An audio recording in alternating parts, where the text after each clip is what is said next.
Buenas noches a todos. Yo soy Elide Barreiro, abogado laboralista, especialista en Derecho del Trabajo y de la Seguridad Social.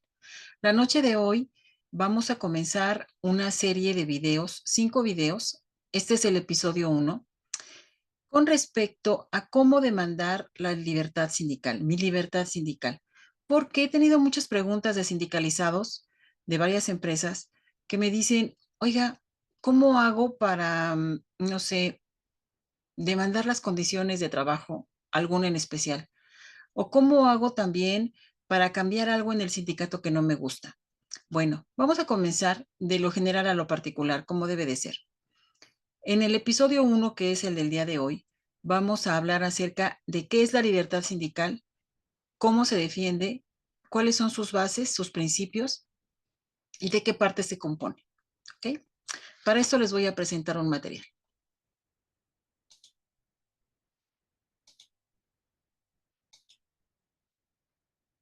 Aquí está.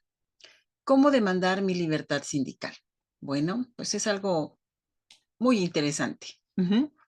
Fíjense que la Constitución Federal de los Estados Unidos Mexicanos es la primera en su tipo en el siglo XX porque incorpora nuevos derechos humanos en materia social, con el fin de reconocer a las personas la posibilidad de tener una vida con un de satisfactores económicos y sociales, también culturales. Los sectores beneficiados de los derechos que ahora se reconocen en nuestra Constitución se encuentran en los sectores que más se beneficiaron. Uno de ellos son los trabajadores. Y el artículo 123 establece los principios rectores que contemplan las leyes laborales. El primero y el más importante, el de la libertad sindical, donde el trabajador tiene derecho de asociarse a un sindicato y de ser sujeto de los beneficios que tienen todos sus miembros. Así es.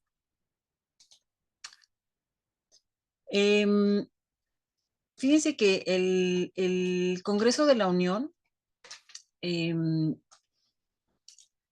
reformó la Ley Federal del Trabajo en el año 2019 y propuso un nuevo marco normativo en materia de subcontratación, votación de directivas sindicales, métodos de pago de salario, así como la realización de las labores conexas a las establecidas en los contratos de trabajo. La importancia de la libertad sindical radica en que se deben incorporar medidas o leyes tendientes a regular esta libertad, que engloba el derecho de asociación en manera laboral, que contiene la tutela específica para garantizarle a los trabajadores su derecho de sindicalizarse libremente con el fin exclusivo de obtener y conservar sus derechos económicos profesionales. Esto es muy importante, compañeros, porque esta libertad para asociarse es la base en la que se construye esta libertad tan fundamental para los sindicatos mexicanos y para todos aquellos trabajadores que quieren sindicalizarse y que, bueno, están en ese proceso. La tutela de estos derechos se encuentra en los artículos 356 y 357 de la Ley Federal del Trabajo, donde se dispone que el sindicato es la asociación de trabajadores, pero también de patrones, constituida para el estudio, mejoramiento y defensa de sus respectivos intereses. La organización obrera constituida por propia voluntad de cada uno de sus miembros y cuyo objeto consiste en el estudio y en la defensa de estos derechos. Esos son los principales objetivos de sindicalizarse. La libertad sindical comprende entonces 8 libertades básicas fundamentales: la libertad de constituirse, la libertad estatutaria, la libertad interna, la libre designación de sus dirigentes, la libertad de reunión y deliberación, la libertad de administración, la libertad de crear servicios conexos, la libertad de acción sindical y la libertad federativa y confederativa. Estas son todas las libertades, un amplísimo catálogo de libertades para los sindicatos mexicanos. Entonces, respecto de la libertad sindical, la Suprema Corte de Justicia de la Nación señala que es un derecho natural del ser humano, una manifestación de la libertad individual, en cuyo ejercicio se crea un grupo con una personalidad diferente a quienes lo conforman y contribuyeron a su constitución, la cual entraña el reconocimiento de la posibilidad social y legítima de fundar sindicatos en nuestras sociedades. Así es. Los sindicatos minoritarios también gozan de la protección a la libertad sindical, por lo que si la vida sindical de la organización minoritaria solo se redujera a la representación de sus afiliados, se atenta contra el derecho colectivo como organización. Así es, compañeros. Los sindicatos minoritarios que debe existir, porque en todas las organizaciones humanas hay una divergencia y una convergencia de ideas. Entonces, no son la excepción los sindicatos mayoritarios, que dentro de ellos también hay sindicatos minoritarios con ideas diferentes, corrientes de pensamiento distintas, pero también tienen ellos una representación de los que lo conforman. Y esto no quiere decir que se menoscabe la libertad sindical de todos estar agremiado a uno solo. No es así. Entonces, la libertad sindical puede verse desde distintas perspectivas. La primera es la del individuo, cada trabajador, que consiste en la posibilidad de agremiarse o no, y de retirarse o permanecer en el sindicato elegido, y también participar de manera equitativa en la organización, administración y funcionamiento de la asociación sindical. Y de esta manera se protege así el ejercicio de la libertad sindical de segundo grado. Esta es en el derecho a pertenecer o no a uno o más sindicatos, como se defiende esta libertad. Eh, los límites de la libertad sindical son que el sindicato mayoritario represente en la negociación con la empresa, que también represente a los trabajadores. Reconozca las ventajas otorgadas al sindicato más representativo, serán las mismas para los sindicatos minoritarios, y reconocer el derecho de estas minorías de representar y ser portavoces de sus miembros. Sí, es decir, el sindicato mayoritario va a negociar directamente con el patrón. Sin embargo, todo lo que consiga también se va a otorgar, porque son derechos de todos los trabajadores, también se le va a otorgar al sindicato minoritario. Y también el sindicato minoritario tendrá derecho a sentarse en la mesa de negociación. Muy interesante, esto no había pasado nunca. ¿Qué tal? Fíjense que el maestro Mario de la Cueva, el distinguido laboralista, en su libro Nuevo Derecho Mexicano del Trabajo, comenta que la libertad del trabajador dentro de la vida de su sindicato es una de las cuestiones más candentes del derecho colectivo nacional. Así lo definió el candente. El maestro reconoce uniformemente tres aspectos, dimensiones de la libertad personal del sindicato. La primera libertad, nos dice el maestro, es la positiva, es la de ingresar a un sindicato ya formado o constituir uno nuevo. La segunda libertad es la negativa, que posee dos matices, la de no ingresar a ningún sindicato y la de no ingresar al sindicato mayoritario y poder ingresarse al sindicato minoritario. Y esta facultad la tienen todos los trabajadores para separarse o renunciar de cualquiera de estas organizaciones obreras. Esto es un paradigma roto en México. En México esto no pasaba antes. Esta reforma, la que acabábamos de hablar del 2019, nos da estas nuevas posibilidades que ya estaban contempladas en la ley, pero no se respetaban estos derechos. La libertad sindical también se traduce en la prohibición de medidas que obliguen a los trabajadores a no afiliarse a más de un sindicato. ¿Qué tal? Nada puede impedir que los trabajadores constituyan al interior de un sindicato mayoritario los sindicatos que les convengan a sus intereses. Así es. Es entonces que el sindicato se constituye como una organización de personas en condiciones igualitarias y equitativas, reguladas por un conjunto de normas llamadas estatutos y que tienen ciertos fines, entre ellos el más importante, la negociación colectiva de un contrato colectivo. Sin embargo, las leyes estatutarias al interior del sindicato tienen que estar siempre acordes con los principios constitucionales de legalidad, igualdad y equidad. Dentro de las atribuciones del Centro Federal de Conciliación y Registro Laboral está la de elegir las instalaciones que permitan de manera más adecuada el desarrollo de las diligencias sindicales, como el conteo de votos, y esto no será considerado actos de injerencia.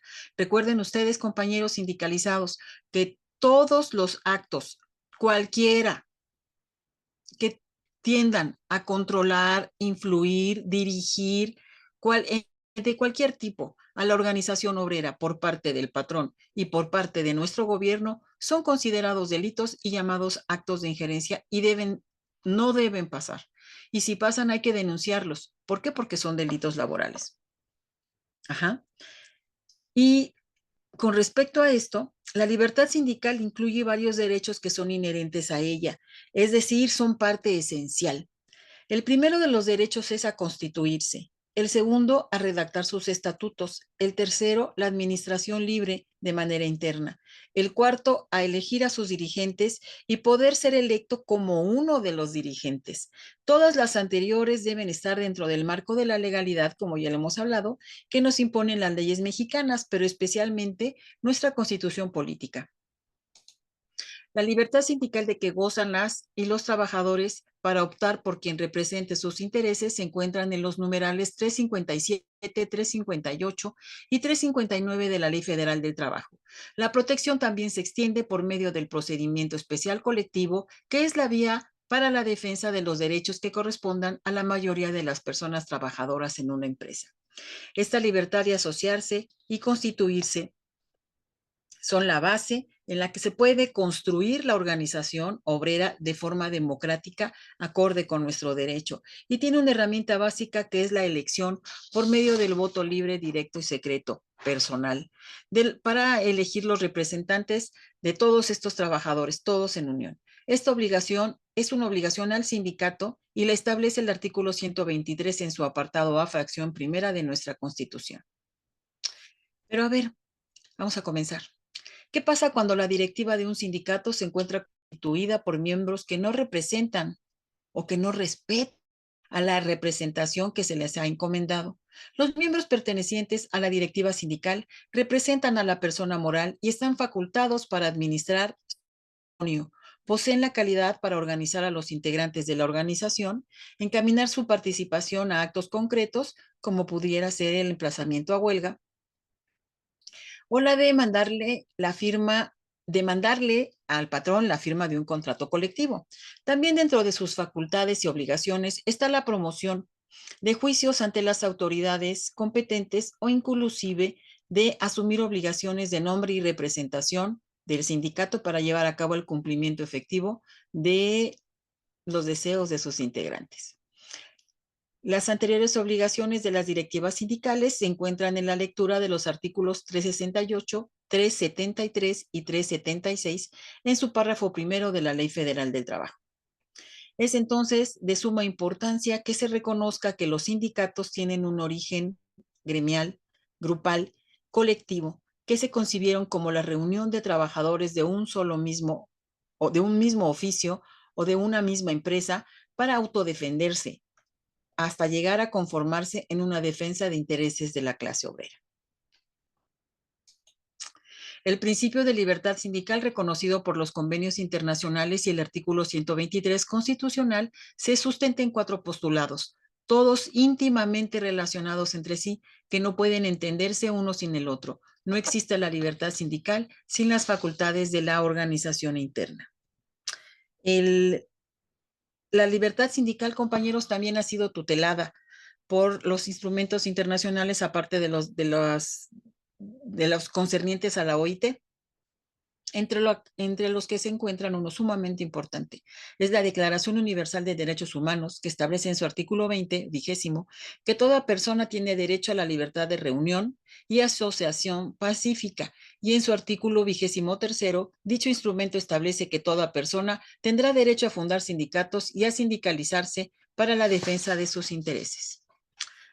Queda claro, compañeros, que todos los trabajadores mexicanos existe una protección a nivel internacional para todos ellos, para la defensa de sus intereses y de sus derechos, que tiene como principal objetivo garantizar la libertad sindical de la cual gozan y subrayar la necesidad de resguardarla contra todo acto de discriminación, lo que implícitamente supone el resguardo de la pluralidad sindical. De este modo, se debe reconocer que tal pluralidad es el elemento fundamental de la libertad sindical, esto es, en reflejo de la libertad de elección de los trabajadores. Compañeros, al ser este el primer episodio de esta serie sobre libertad sindical, vamos a completar la información en un dossier, en una guía práctica, para que todos los trabajadores que estén en directivas sindicales o que intentan, que desean fundar un sindicato dentro de otro sindicato con empresas que ya tienen contrato colectivo, puedan llevarlo a cabo de una manera sencilla. Este dossier va a estar terminado cuando se terminen estos 5 capítulos. Entonces, poco a poco lo van a poder pedir aquí al expediente centro, al correo expediente centro digital laboral @gmail.com. Eh, También ahí va a haber un botón, una liga para que puedan bajar las diapositivas. Este es importante porque a la hora de trabajar, de dirigir y de planear, luego no sabemos ni siquiera en qué artículos de la ley y se hace complicado. Entonces, este dossier va a tener esta guía práctica va a tener la finalidad de que sea sumamente sencillo para cualquier organización sindical o para cualquier trabajador individual que pueda llevar a cabo la constitución de un sindicato. Recuerden también que un trabajador o trabajadora informados siempre tomarán mejores decisiones. Yo soy Elide Barreiro, abogado laboralista. Espero que les sirva la información del día de hoy. Muy buenas noches, gracias.